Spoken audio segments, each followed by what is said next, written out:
आज भगवान श्री राम के मंदिर निर्माण के प्रथम प्राण प्रतिष्ठा का ये प्रथम वर्ष है। ये भगवान श्री राम में प्राण प्रतिष्ठा का वर्ष नहीं है, कान खोल करके सुन लीजिए। ये हम हिंदू लोगों की प्राण प्रतिष्ठा का वर्ष है।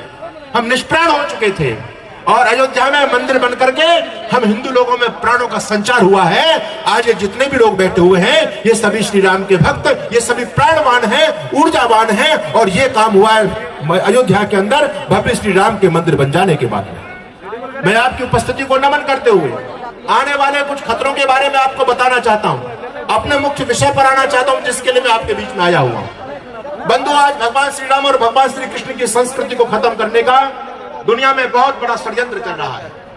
रामकृष्ण के वंशजों पर बहुत बड़ा संकट आने वाला है।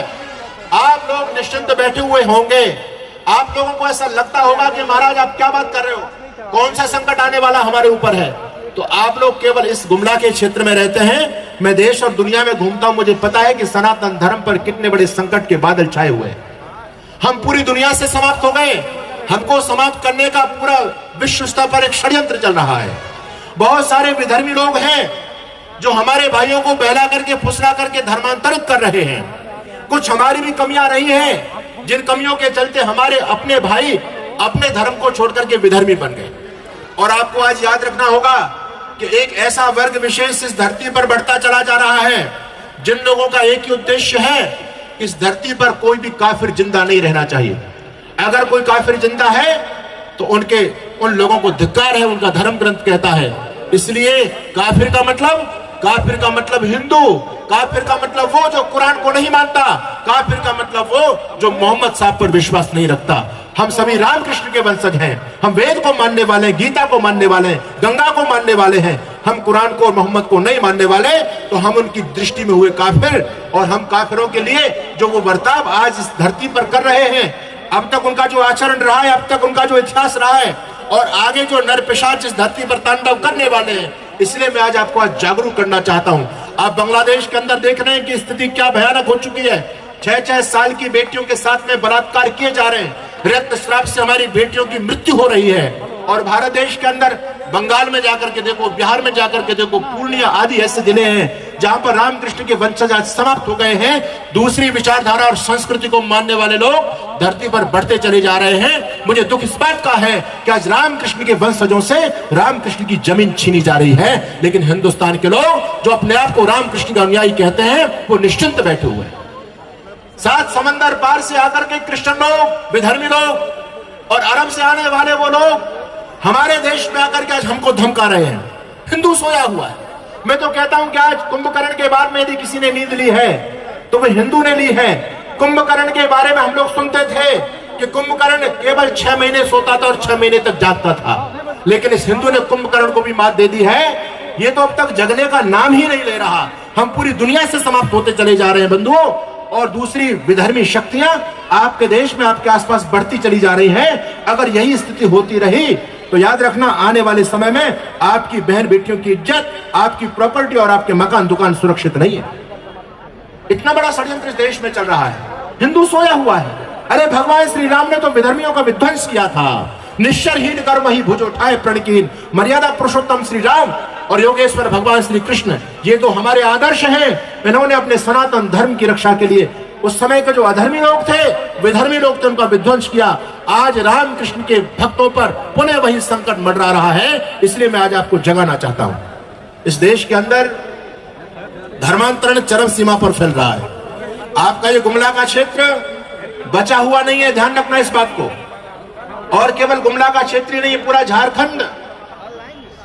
मैं किसी पार्टी का सदस्य नहीं हूं, लेकिन आप अच्छी तरह इस बात को जानते हैं कि कुछ लोगों ने बहुत बड़े पैमाने पर सत्ता का दुरुपयोग करते हुए लोगों को धर्मांतरित किया। और हमारे रामकृष्ण के वंशज, जिनके सिर पर कभी चोटी हुआ करती थी, गले में जनेऊ हुआ करता था, उन रामकृष्ण के वंशजों के सिर से चोटी कट गई और सिर पर टोपी आ गई और गले से जनेऊ छूट गया और गले के अंदर क्रॉस आ रहा है। हिंदुओं, आज जागने की आवश्यकता है। केवल आप जय जयकार के नारे लगा करके, भजन सुनकर के यहां से चले जाओ, उससे कल्याण होने वाला नहीं है। आज आपको एक संकल्प लेकर के यहां से जाना होगा। इस धर्म को बचाना है, इस देश को बचाना है। ये देश हमारा है, ये हमारे पूर्वजों की भूमि है, ये भगवान श्री राम और कृष्ण की भूमि है। यहाँ किसी विधर्मियों का कोई दावा नहीं हो सकता। ये भूमि आर्यों की है, हिंदुओं की है और हिंदुओं की भी रहेगी। और जो इस भूमि पर गिद्ध दृष्टि डालेगा तो आपके अंदर वो सामर्थ्य होना चाहिए, क्योंकि आप रामकृष्ण के वंशज हैं। भगवान रामकृष्ण वीरता के पैमाने हैं, वीरता के मापदंड हैं। तो हम कभी कायर बनकर के जीवन क्यों जिए? इसलिए मेरा निवेदन, आने वाले संकटों को समझो। इस देश में 4 शत्रु हैं जो हिंदू लोगों को खत्म करने का भयंकर प्लानिंग कर रहे हैं। पहला शत्रु है इस्लाम, जिनका उद्देश्य है कि काफिर को धरती पर नहीं रहना। हम सभी काफिर हैं उनकी दृष्टि में, और काफिरों के साथ जो सलूक कुरान के अंदर लिखा गया है वो आज हर बुद्धिजीवी इस बात को जानता है। इसलिए उन लोगों के बड़े बड़े मदरसे सेंटर देश में स्थापित हो रहे हैं।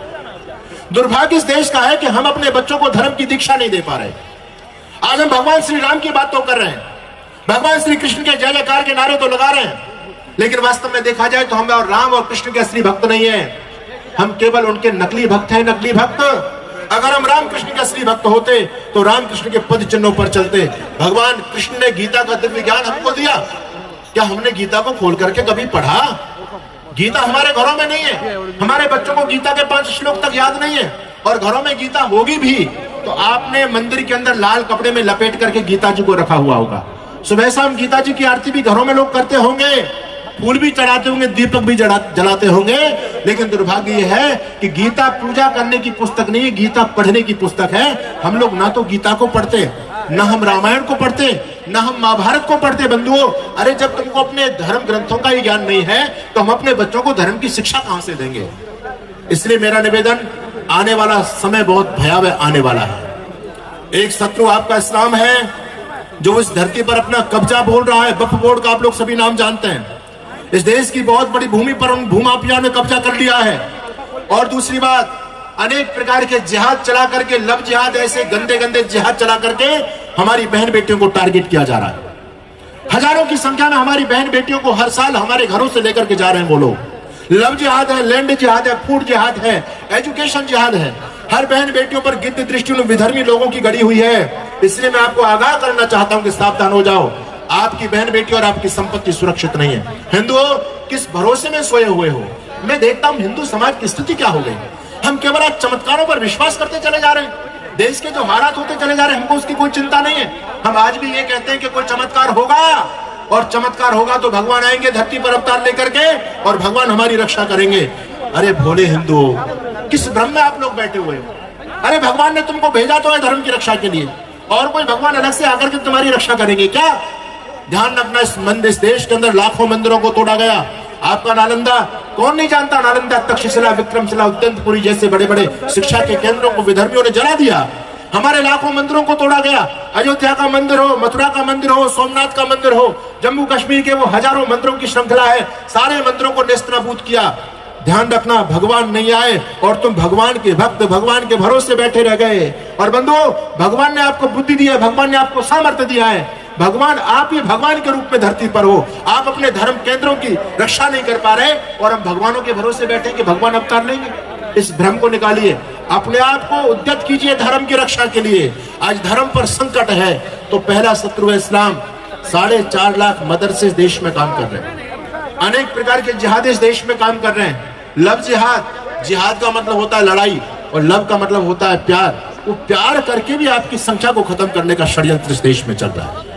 दूसरी तरफ है क्रिश्चियनिटी, बहुत तेजी से आज बढ़ रही है, बहुत तेजी से। आपके छत्तीसगढ़ में, आपके झारखंड के अंदर, बिहार के अंदर, हरियाणा, पंजाब के अंदर, देश के बड़े बड़े प्रांतों के अंदर वो लोग पहुंच चुके हैं। इसलिए आने वाला समय बहुत भयावह होने वाला है।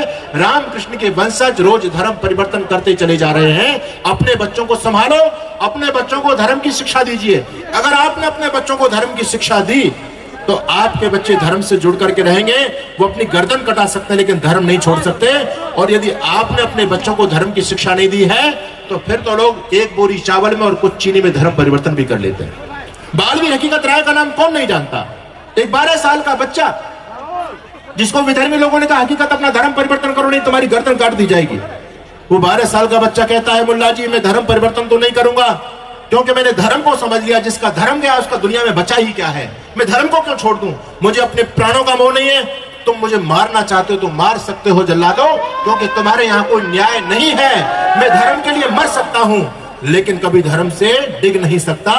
आपको पता होना चाहिए। मुल्ला ने पूछा, काजी ने पूछा, हकीकत क्यों बेमौत मरना चाहता है? अरे तू 12 साल तेरी उम्र हुई है, तेरी पत्नी उस समय बाल विवाह हो जाया करते थे, अपनी पत्नी के साथ में ऐश आराम की जिंदगी व्यतीत कर, क्यों बेमौत मरना चाहता है? मुसलमान बन जा, हकीकत धर्म परिवर्तन कर ले। उस 12 साल के बच्चे हकीकत ने कहा, मुल्ला जी एक बात बताओ, अगर मैं धर्म परिवर्तन करके मुसलमान बन जाऊंगा तो मैं क्या कभी मरूंगा नहीं? मुल्ला जी ने कहा, हकीकत मरना तो सबको पड़ता है, जिसने जन्म लिया सबको मरना पड़ता है। तो वो 12 साल का बच्चा कहता, मुल्ला जी अगर मैं मुसलमान बनकर के भी मर गया तो फिर मुसलमान बनने का फायदा क्या हुआ? अरे मैं तो अपने धर्म के लिए मरना चाहता हूं, मैं कभी भी अपने मुख पर ये कालिक नहीं पुतवाना चाहता। आने वाली पीढ़ियां ये कहे कि हकीकत मृत्यु के डर से धर्म परिवर्तन कर गए।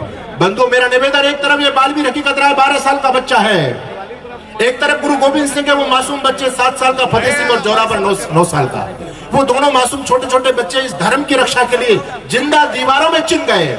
उस इतिहास को आप लोग भूल गए क्या? जब जब हम पर संकट आया, इस पगड़ी ने बलिदान दिया, गुरुओं ने मस्तक चढ़ा दिए, अपने प्राणों का दान किया, कुछ को आरे से चिरवाया, कुछ को रुई से जलवाया, कुछ शूली ऊपर टांग दिए, कुछ दीवारों में चिनवाए। वो गर्म तवा पर चढ़े किंतु निज सत्य पंथ से डिगे नहीं, और पुर्जा पुर्जा कट गए मगर मुगलों के आगे झुके नहीं। ये हमारा बलिदानी इतिहास है। ये सनातन धर्म ऐसे जिंदा नहीं रह गया। हम आज सभी भगवान श्री राम के मंदिर की वो प्रथम वर्षगांठ मना रहे हैं। आपको पता है इस दिन को लाने के लिए कितने हमारे भाइयों ने बलिदान दिया? ये धर्म संस्कृति ऐसी जिंदा नहीं रही। आप तक ये परंपरा ऐसी नहीं आ गई। अब आपका धर्म बनता है, आपका दायित्व बनता है कि आप भी इस धर्म की परंपरा को अपने बच्चों के अंदर सिंचित करें, इस धर्म की बेल को अपने घर के अंदर बोएं और अपने बच्चों को धर्म और संस्कृति से जोड़ें।